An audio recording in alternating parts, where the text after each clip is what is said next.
আমার এই বাস্তি একটা গান গাবো, জুবিন দাদার গান গাবো। তো আমার এই গান শুনে জুবিন আঙ্কেলের জন্য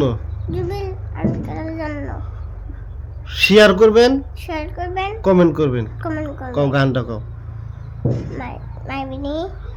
মায়াবিনী রাতের বুকু দেখা পালু তোমার